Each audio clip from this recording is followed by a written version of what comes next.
So that has quite a big impact on then the behaviour, the concentration of kids and adults. Let's not forget, we struggle as well. Foggy brain, all that kind of stuff. And then you can even go that one step further with neurodegenerative conditions like Parkinson's, Alzheimer's. They're all going to have some level of, be impacted at some level. Gut or leaky by gut. your gut, leaky gut, gut health, poor microbes. Yeah.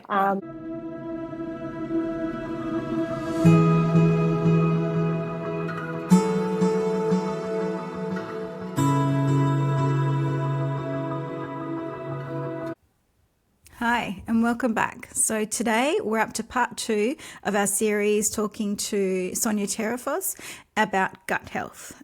We're going to cover neurodiversity, autism, children's behaviours. We're going to look at how what we eat impacts our behaviours, our mental health, as well as our physical health.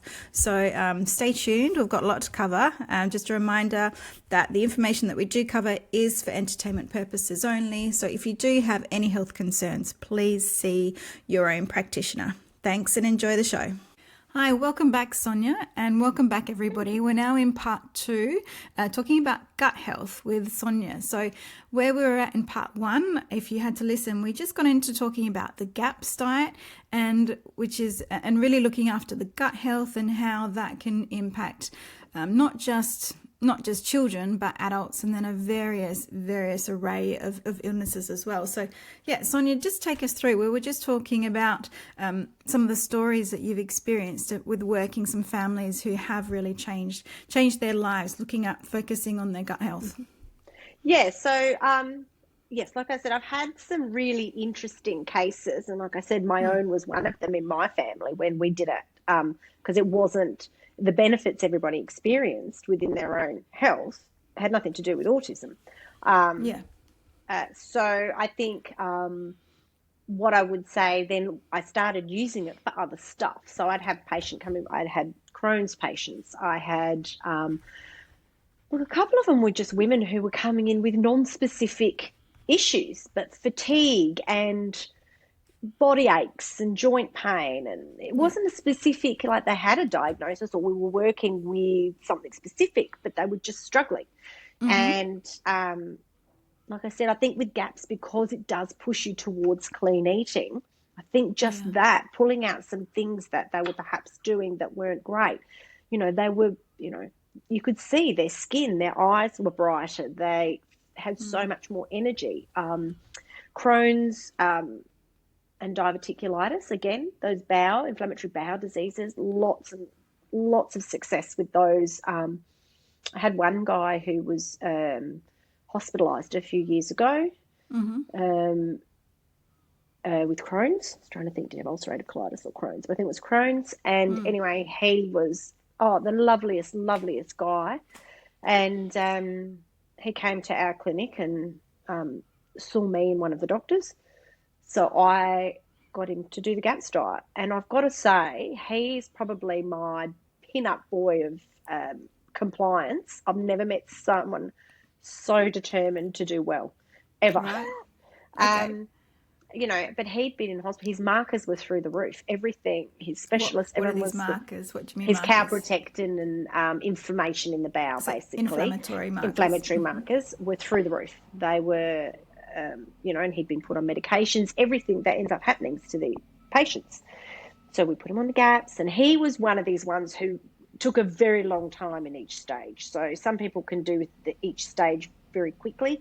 He was months on each stage. It was a very, very slow process. That's what I mean. He was so dedicated. I've not had anybody as dedicated as him, I don't think. But yeah, his inflammatory markers, I think within about 6 months, he was back to normal. Everything was back to normal. He'd gone into remission. He was incredible.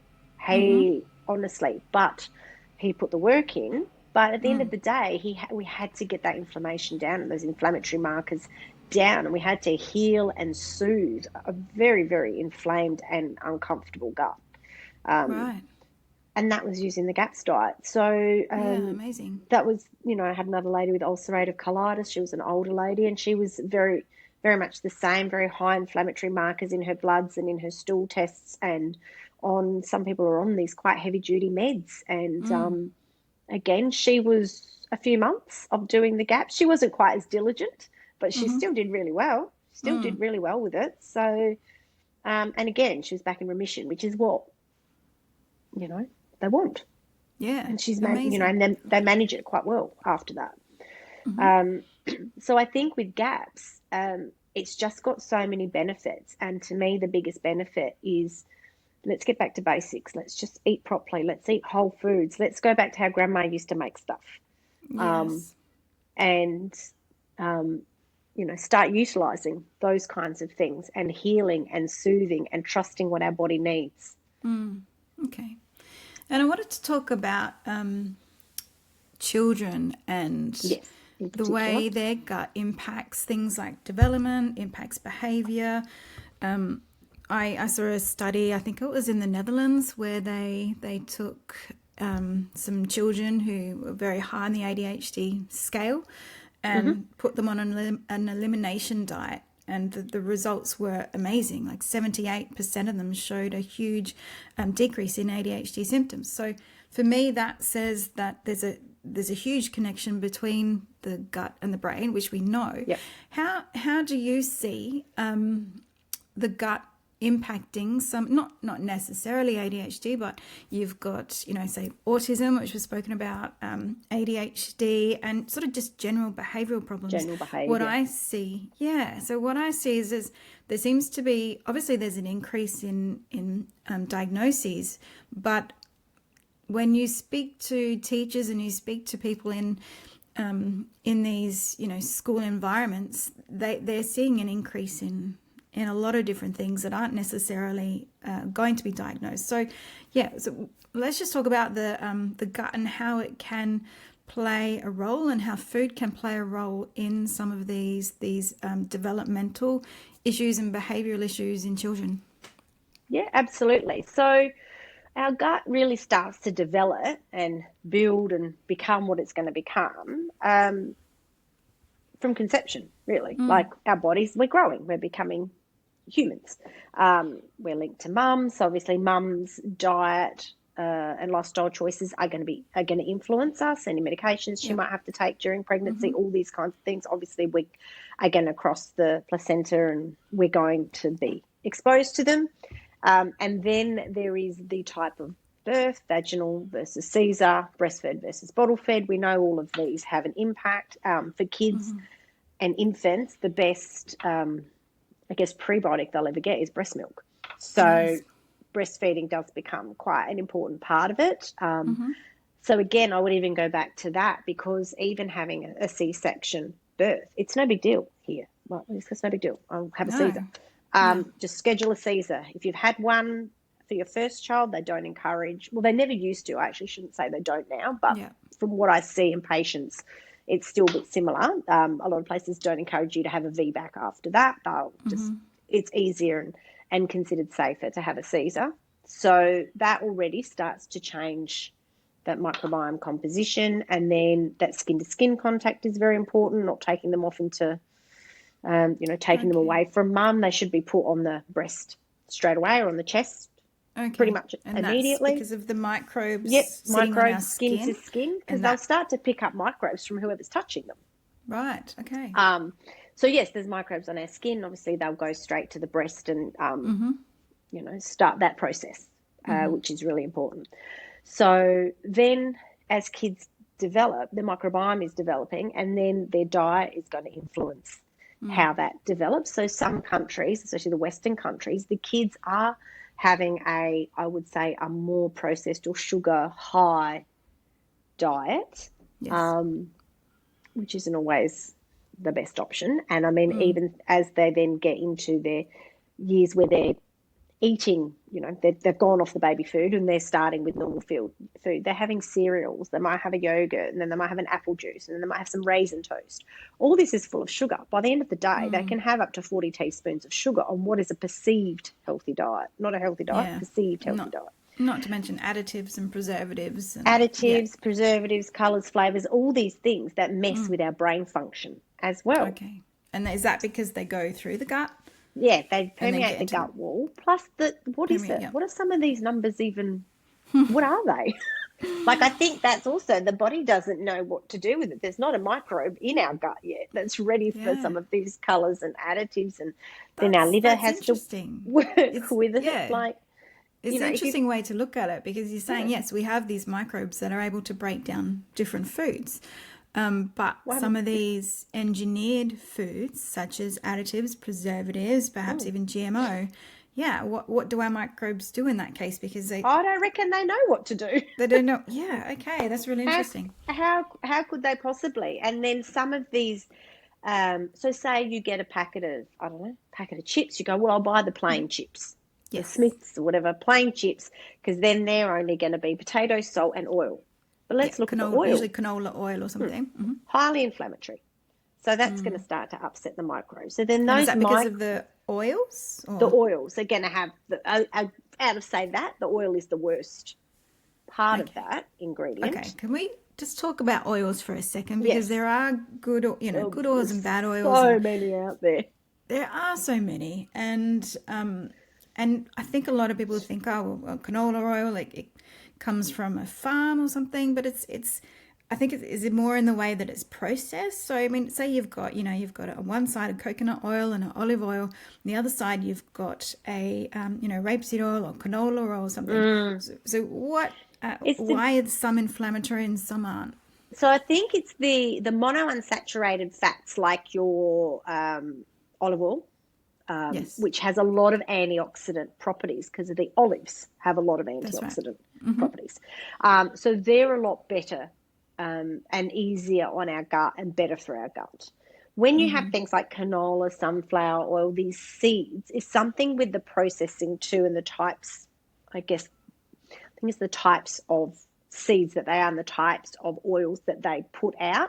They have more Yes, of an inflammatory reaction in the body, which means and often that these are they're bleached and deodorized so to they make have, them. they're genetically modified, some of them, so that we can Okay. have these crops. Originally, a lot of these canola oils and vegetable oils were seen more as, what was the word? I read something on it a few years ago, but they're almost like fuel kind of thing, petroleum kind of things. Yeah, They weren't it's a designed for human by. consumption. That's right. It's a byproduct, isn't it? Yeah, Yeah. yes, they weren't designed. They're cheap. That's why they use Yeah. them. Right. They're cheap. So a cafe that you go to, a restaurant, if they buy a tin of olive oil, it's going to cost them probably 10 times what a tin of canola oil is going to cost them. So they're not going to use it. Yes. Um, and so it is the type. So then these oils don't react well in our body. So some of our microbes, which again are the more inflammatory ones, they love them. They're very happy that you've just fed them that. Right. Look, and Okay. some of our microbes too, we do know some of the more inflammatory ones, the hydrogen sulfide produce those lovely hydrogen sulfide gases that some of us may experience sometimes. Where kids and they can clear a room with one fart kind of thing. Yep.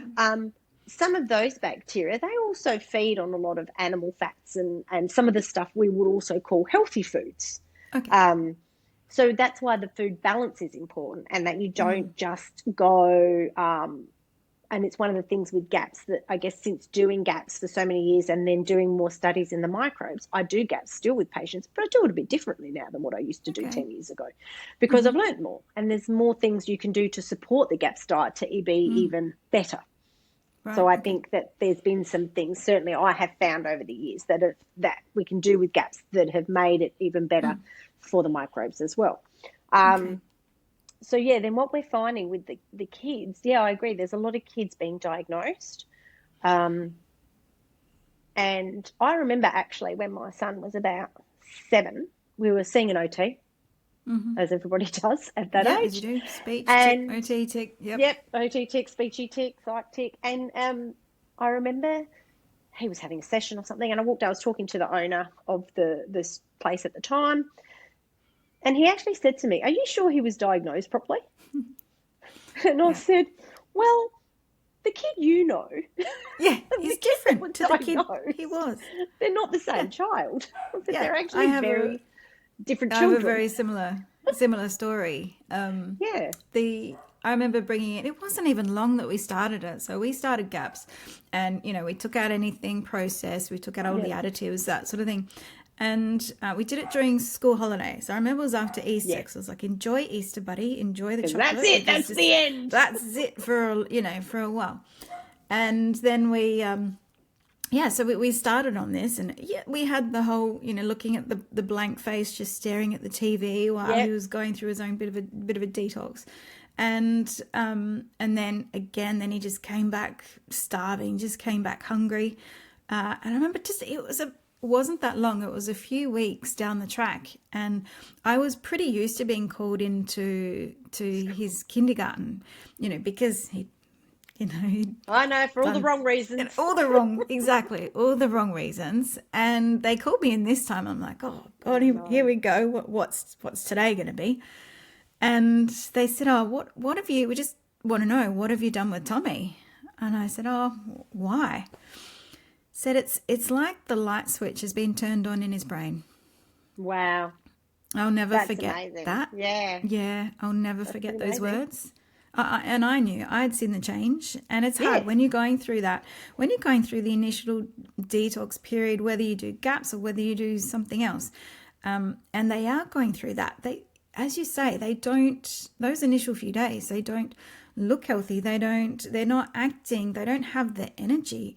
So you question. I was questioning myself. Other family was. Are you sure you're doing the right? Are you sure this is the right thing? Yeah. But I knew that we couldn't live the way that we were living. I knew that he wasn't coping. He just wasn't. His emotional regulation just wasn't there. The family was struggling. His little sister was struggling because of his behaviors. So it was. I had to have faith, and I just kept going with it, and we got through it. We got through the other side, and it didn't take long. But I know exactly what you mean. They're having the before and after, now when people come over and they're like, oh, really? Is he on the spectrum? Oh, okay. Oh, no, wouldn't have picked. Like, if you saw him, if you would have picked him back then. But I used to get called in every day for something else he'd done. Oh, now we can look back and laugh, but it was hard. It makes for a lot of funny stories once you've come through the other side. Does. That's for sure. Yeah. And I think for me, like when you say there's a lot of cooking involved, and there's a lot of, planning, and then, you'll slow cook something, and then are they going to eat it? Are they not? Or what if they don't eat it? What do you do? So it was time consuming, and it was a bit stressful, but at the same time, I was dealing with a different type of stress. I was spending hours with him trying to help him regulate, trying to help him calm down. So yes, I spent time doing that, but then I wasn't spending time dealing with what we were dealing with. So it for me, and I can't talk for everybody, but for me, life became easier.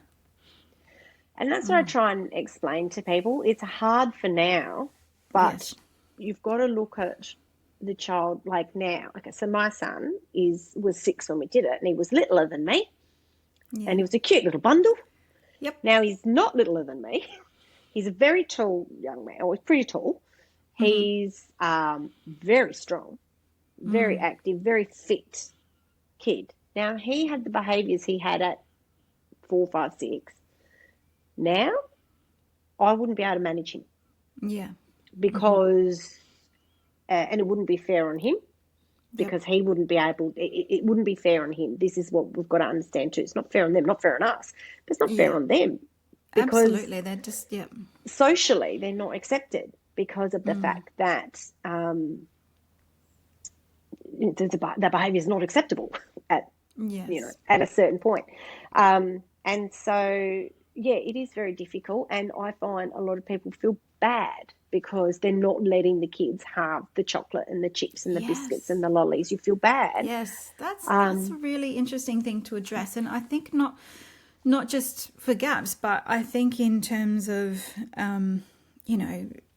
like our everyday life, a lolly is a treat, and and I've even had to talk to family and friends and say, yes, he's, you don't want him to miss out. You might bring something for my daughter and you feel bad because he's missing out. But in actual fact, he's not, what he's missing out on is, losing his emotional regulation, losing his,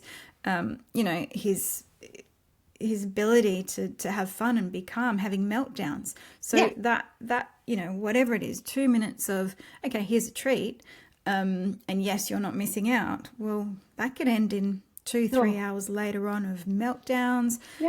So it's trying to, I think, educate people that, I know we had to educate just people around us saying, yes, but it's actually not a treat. It's actually not going to be beneficial for him. It's going to have a negative effect. It's going to affect his whole day. It could affect him till the next day. Yes. So yeah, and that's the thing, to the next day. Yeah, but I've literally been in doctors' offices where, we've spoken about what we're doing. We've spoken about how we don't have the refined sugars, we don't have the additives, we don't have this, that. And at the end of it, they'll go, yep. And at the end of it, they'll hand him a lolly. I'm like, what? No Chupa Chups. No Chupa Chups, please. And it's like, I'm not saying no kids should have Chupa Chups. My daughter loves them. But she can handle it. She can handle what that comes with. Unfortunately, my little guy can't. So it just means that his treats are things that I bake him myself. Things that I've found that now we're through that really restrictive bit. So we can go to the shops, we can buy stuff, but I'm very careful about what's in it. I make sure there's no additives or preservatives, numbers. So it's I think it's important to address that. Absolutely. They're missing out. Are they missing out? Yeah, and that's always, are they really missing out? And and I'll tell you the story about my son when he was last year, I think, or the year before last year. Anyway, he's in high school, so they walked to the local shop with some friends, and his friends are like, get a Monster. I didn't even know what a Monster was. It's a very high caffeine, high sugar drink, energy drink. And he did. It was 8:30 or 9 o'clock in the morning, whatever time he got it, I don't know. I found out the next morning. He had this Monster. Anyway, the next morning he happened to tell me that he'd been to the shop and asked him what he bought, and he told me, and I was like, please don't do that again. Anyway, I sat on it, and then that night at dinner, I said to him, so can you tell me, after you had the Monster, what happened? And he said, Mum, I ran everywhere. Because I couldn't concentrate, I couldn't sit still in class, I had to run from class to class. He goes, and then I came home, and my daughter pipes up and goes, oh my God. She goes, Mum, he would not shut up when he got home. He never speaks. Like, you don't get more than a grunt out of a 16-year-old. Yeah. And he was like, the whole time. And I said, Tim, did you sleep last night? He went, nah. I said, and how did you feel today at school? He said, still be shaky. So this affected him for 24 hours, right? This one can of energy drink. And so I said to him, what did we learn of that experience? He goes, I'm not doing that again. It's a very good idea. Well done. Yes. And I mean, it was a great opportunity. It was a great experience for him in the sense that it reminds him of the things that work for his body and the things that don't. And you will find, and I have found the same thing after years, because he is in high school, and that is an example of a decision I'm not there to make for him. Yeah, exactly. He has to know his body. And when he goes out with his friends, he has to know. So he knows McDonald's isn't going to work for me. He's done it a couple of times and he's felt horrendous. But I can go and get some sushi, or he's into those noodle bowl thing with the broth in them. I'm like, fine. But he knows his body. He's learnt now enough from years of gaps and years of education and years of feeling good. Yeah. That what makes him feel good and what doesn't. So this is where this early stage is so important. It's because if they feel better, if we feel good, then we tend to keep doing what we're doing because we want to feel good. Yes, and then if we fall off the wagon and we do something stupid and we feel terrible, we feel it. We feel it. We think, oh, I'm not doing that again. They're the same. Kids are pretty smart. And it's just the hardest part, as you know, will be those first few weeks. Yep. and the people around you. They will be the biggest challenges you'll have. Once you and your child have worked through those initial difficult parts of it, the success is worth it, in my opinion. Yeah. For us, it definitely was. Yeah, and you will continue to see that. I see now a child that is in year 11 that has got his L's, that is so balanced and so good and so helpful around the house and everything that I never thought I'd have, socially active, like all these things that back when he was 4 or 5 and we were starting down this road, I was just thinking, oh my God, we're never going to get there. How do you get there? Yeah. You can't see through to the other side. Yeah. No. You are so consumed in what's happening in that moment and just trying to get through each to day. The end of the day. Yep. Yeah. So it's worth it. It's worth every minute of everything, and it's worth the sacrifice, and it's worth the arguments over food, in my opinion. For us, wouldn't change a thing. It's just, and for the families that I've worked with that have come through the other side, they're the same. They've got kids in these mainstream schools and kids that, now, would Zach be diagnosed? I don't know. Would he have been diagnosed? Yeah. Who knows? He's definitely got some quirks there that still exist. They're not gone, but it's not to the level it was. It's much more manageable. But yes, if he went back to now and started not eating well, I could see it shifting. It will turn again. Yes. Same. Yeah, you can definitely see it turning. He might get away with things a little bit more because his gut is more robust and more resilient. But really, if we go away on a holiday, and obviously you don't eat as well, especially if you're away for a little while, we'll notice by the end of the trip. He'll notice by the end of the trip. We're the same. He's not feeling great by the end of it. So I guess to get back to, yes, there's a lot of kids being diagnosed. Could there, and I'm not dismissing that they may have ADHD, autism and all the rest of it, because of course my son does, but the food will influence how much of an impact that has on his day-to-day. The gut will influence how much of an impact that will have day-to-day. So, it's not going away. It's definitely there. But you want to give them the best, opportunity that they can have every day. And how do we, nowadays, often you've got two parents working and, sometimes you're walking around the supermarket and you've got, 2-3 kids in tow. I want this, I want this. So we've all been there. So how can we, what are some things that we do? Obviously there are some protocols like the GAPS that we can go through to really heal the gut. But then there might be parents out there that say, okay, look, I just want to try this out, see if my kid can concentrate more, see if we can maybe eliminate some behavioral issues or see if he does better in the school environment, something. So what are some things that we can do to support, what are some other things that we can do to support these kids? Them, I guess, and support the families doing something like GAPS or something. Or even, it doesn't necessarily have to be GAPS, but something along those lines. Yeah, something that's I don't want to say achievable, because I think GAPS is achievable and it is amazing. But what are some sort of everyday things we can do? Look, and it's funny. I had one family. I was like, that is genius. Why have I never thought of that? They hired a mum to do all their cooking. Yeah, amazing. Okay. They hired a mum. Both parents were working, so they could afford it. And the mum wasn't charging chef rates, like they got a mum from the school who they knew was a good cook. They gave her the book, they gave her the recipes. She cooked their meals for them. I did something similar. I found that there was some people at a market actually that I would get them to do all the bake stuff, because I was fine doing all the slow cook. You just put it in the slow cooker and you get used to it. You got to cook something, so you just do that. But it was those really, it was the fidgety, the baked stuff, all that I just didn't have time to do. And it takes a long time to do. It does. So I would, and we went there and I said, okay, he likes this, I like this. And I said, okay, can you make that? Could you make a slab of that, which I can freeze? But can you make it with honey instead of raw sugar? Or can you make it? So I just spoke to them about changing some of the ingredients. The other thing I did is reached out to butchers and so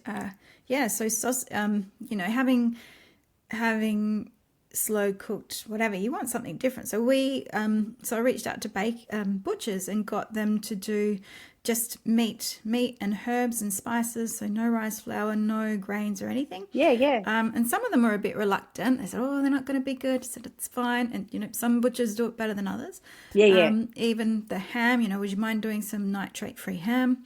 So the probably the only challenge I had was we'd end up with a lot, because they'd say, "Okay, well, if we're going to do it, we'll do it in bulk." So we just you've got bought to a big take freezer. That's exactly what I did. Yep. Yeah. So there are little things that you can do. Yes. And what would you say about things that perhaps parents could, families could avoid? What sort of things that we should avoid that are really perhaps triggering that leaky gut and causing some of these, going into the blood-brain barrier? The types of foods. Look, a lot of the packaged, processed, healthy, even the healthy treats can be a bit concerning. So things that are high sugar and high additives, for sure. Yeah. They're the ones. They are the foods that you really don't want to be shopping in that part of the supermarket at all. And using things like, for example, a lot of parents use things like muesli bars. But you're going to be better off giving them a few mixed nuts with 3 or 4 sultanas mixed in that, as opposed to a muesli bar. And then the nuts make them some nice, they can be dry roasted but unsalted kind of things. It's still got the protein, the healthy fats in there, but it hasn't got the extra binders and fillers and things and glazing and sugars that you get on some of the muesli bars. So, or making your own little muesli mixes and things like that, or like you say, get someone to do it for you if you can't do it. Yeah. There's people out there that can do it. And it is, I guess I spent a lot of time copying or trying to make, so the kids would pick something up, can we have that? No, but I could probably make that. I would try and work out a way to make something similar. But like I said, now, if you can find someone who's, good in the kitchen and is happy to make a few extra dollars, you can probably get someone to make a lot of it with you, because our bodies aren't designed to eat these additives, colours, flavours, preservatives. It's not. How does our liver even detox some of these chemicals? They're damaging. They're damaging to the body. And what you have is then these spikes in behaviour issues, or the kids that after lunch are just in a food coma and they're sleeping on the beanbag in the corner of the classroom.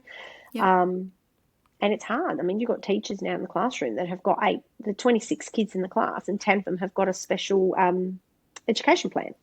Well, my son was one of them in the class. And I'm like, how on earth are you supposed to teach like that? I've got friends that are teachers, and they're recording 3 and 4 different types of lessons for one class because these 4 have to be taught like this. These 4 need this. These 8 need that. And it's exhausting. And the other thing do you think could... Sorry. And I know this is I don't know if it's the right question to ask, but how much do you think could be reduced how much do you think is actually caused by what we're putting in our bodies? It'd be a very large percentage. Yeah. I would think. This takes me back to that study. 70%, 80%. It has to be, because you can't, like I had this when my son was in reception. There was a kid in the class who had a one-on-one support. He was a runner. He'd just run the whole school.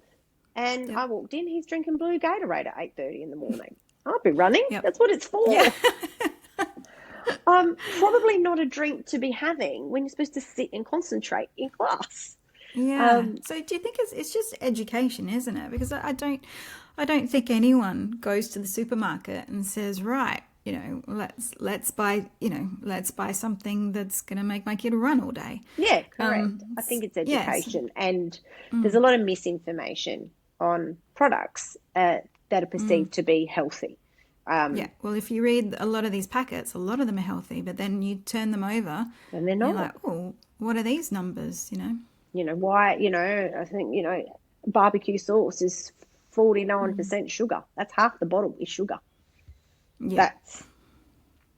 For me, that's crazy.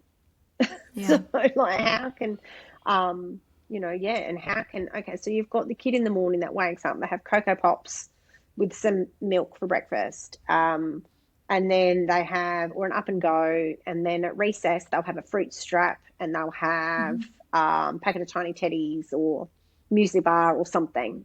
Lunch is a white sandwich with jam. They come home and they'll have a packet of chips and some lollies or something after school, or whatever they've raided the cupboards for. And then dinner they eat a bit of chicken, veggies, or a couple of veggies or potatoes because they don't like their veggies. Like, that's not an unusual diet. No, that I'll hear. No. Where's the nutrients there? Yeah. And then the flip side of it too is if you've got something like a gluten intolerance, which I know one of the things for my son, definitely reactive to gluten behaviourally.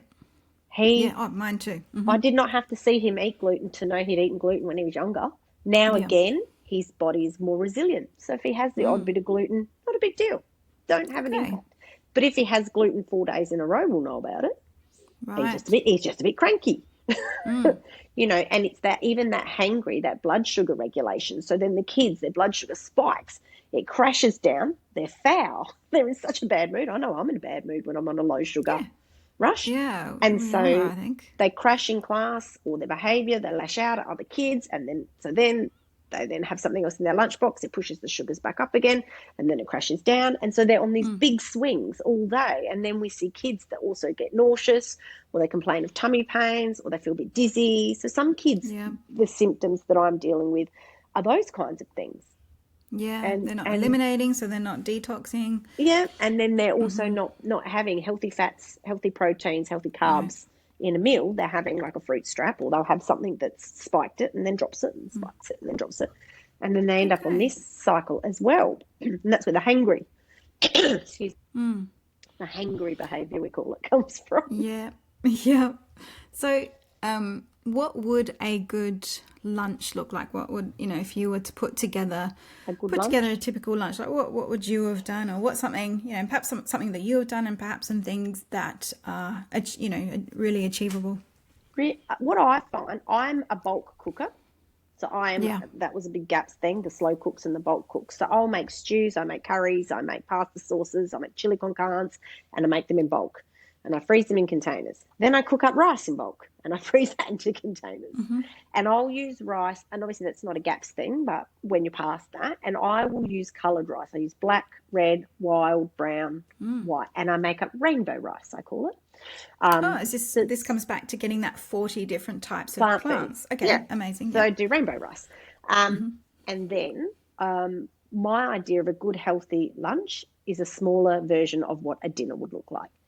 Take a leftover. So even if you don't want to cook in bulk, cook an extra dinner. I do it. I say to my parents, patients, the adults that work, if you cook an extra dinner, take it for lunch the next day, so you don't have to go out and buy something. Do the same for the kids. If you have roast, make a little bit of extra, chop it all up, heat it in the morning, chuck it in a thermos. Yeah. And those thermos, we have one of those. That's brilliant. My boy goes, and they do. We'll make up like a lentil pasta or something in the morning with like bolognese and as many veggies, whatever's in our fruit and veg drawer. That's what you use. Anything in there, because bolognese you can just I love bolognese. But any food you can just chuck anything in there. You could get your 40 in there, I reckon. You totally could.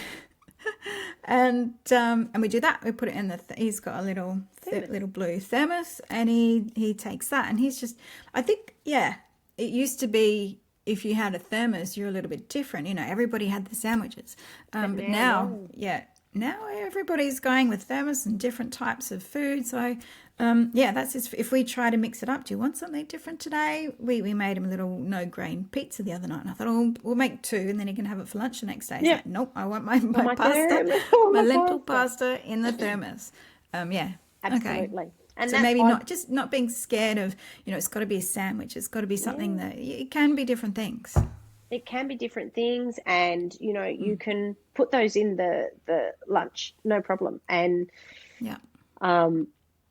that's going to be better than a sandwich. Like your meats, veggies, and your nuts and your veggies, perhaps some rice, your cheeses, if you can tolerate. If you can tolerate dairy, and even recess in that, it can be a little bit of a dip with some crackers could be part of it. It could be that you give them a couple of meatballs that they have or little Yeah. meat patties. They can be eaten hot and cold. You can even do the sausages like you had. They can really be eaten hot or cold. It doesn't matter if they're not hot.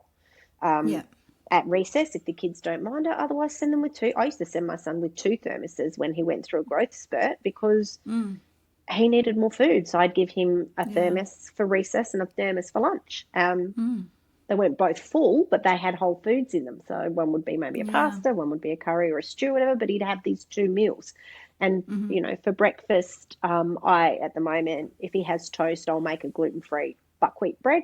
But now I've been making him things like the spaghetti on toast. Again, rather than buy the cans, I'll make my own. Same with my baked beans. And then if I make baked beans, I can use black beans, kidney beans, azuki. I can use all the different beans, put them in there, put some extra bits in the sauce to make it a little bit more veggie loaded, and that'll be breakfast. So the foods are very much, there's a carb, there's a protein, there's some veggies, there's healthy fats. And then it's a whole meal. And it holds them, it keeps their blood sugar stable, helps them to concentrate. It's good for the gut, feeds you good microbes, and it's going to be better for them all round. It's just a better day for the kids. Yeah, amazing. Okay, I like that. Sort of think of what you'd do if you were to cook dinner and then just incorporate that any way you can into lunch. Yeah, pretty much. Pretty much. And even with breakfast, as you know, with GAPS, it's quite an eye-opener when you realise that you've got to have a bowl of soup at breakfast. Like we can get onto the eggs. It's a bit of a culture shock. But the reality is, I say to patients, who made the rule that we have to have a cereal or piece of toast for breakfast? Probably someone in the industry. Someone in the industry thought that was a good idea. But there's no rule. There's no rule that says we have to do that. So throw the rules out. Throw the standard rules out of the sandwiches and the packet, the packet of muesli bars and packet of this and packet of that. Yeah, it doesn't have to be. And absolutely for convenience. And I think that's the biggest thing is it's convenient. And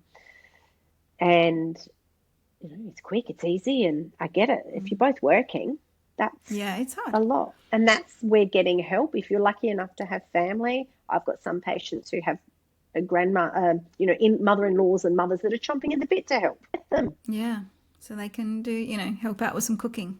Correct, help out with some cooking. And like I said, it's after this family, they were paying this mum to do all of their GAPS cooking. I was like, oh God, I wish I'd thought of that. That was me genius. Too.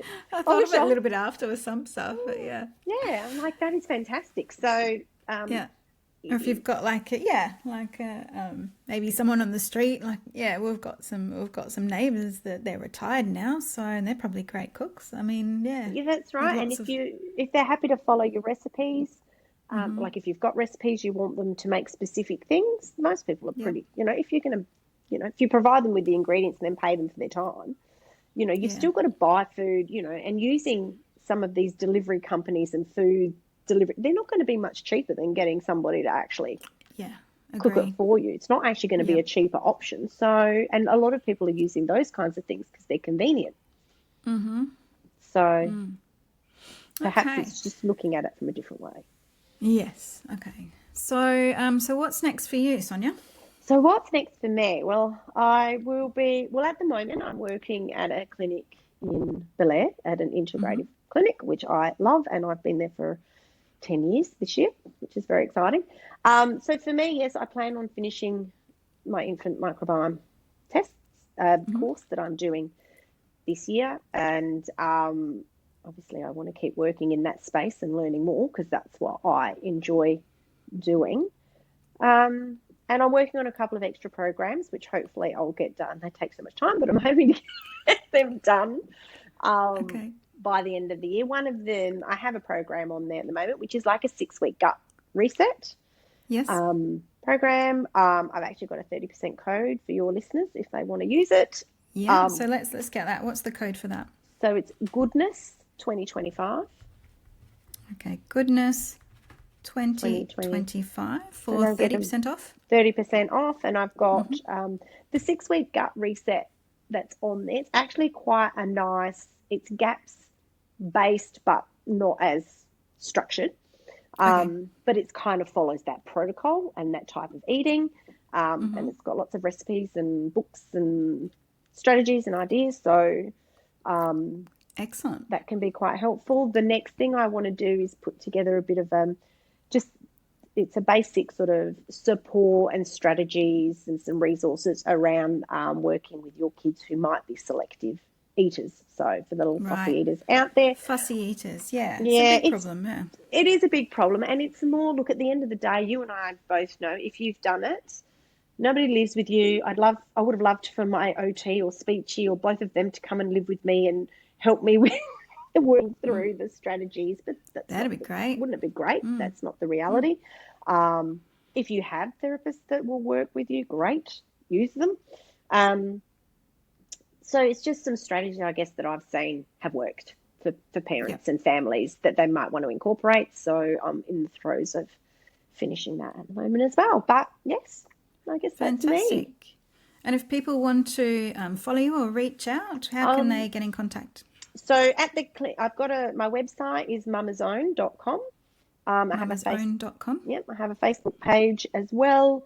But the best way, if you want to come in, I've got the clinic. We've got the number, which is 0872311628 to make an appointment. Or if you go to integrativehealthsolutions.com.au, you can book online. Excellent. No, I think a lot of people will be doing that. And yeah, look, I've seen so much benefit for our family. So this podcast, I was really looking forward to chatting with you. And look, we could just talk about this for hours. We could talk about this for hours. So many, we could. I know there's just so many different branches. I could go off there. So I think maybe we can get you back again and we can chat again. But thank you so much, Sonia. Thank you so much for your time. Really appreciate the area that you're working with and the people that you're helping. So keep it up, and we look forward to seeing what you do next. Great. Thank you, Cathy. It was nice to speak to you. Just a reminder, guys, that we do have our Goodnessly app. So if you are looking at supporting your health and you're wanting to understand what is in the food that you eat, things like additives, sugar, if you're interested in perhaps organic ingredients, if any of these sort of align with your values, then please download our app. You can create a free account and it'll make your shopping and clean eating a lot easier. Thanks, guys.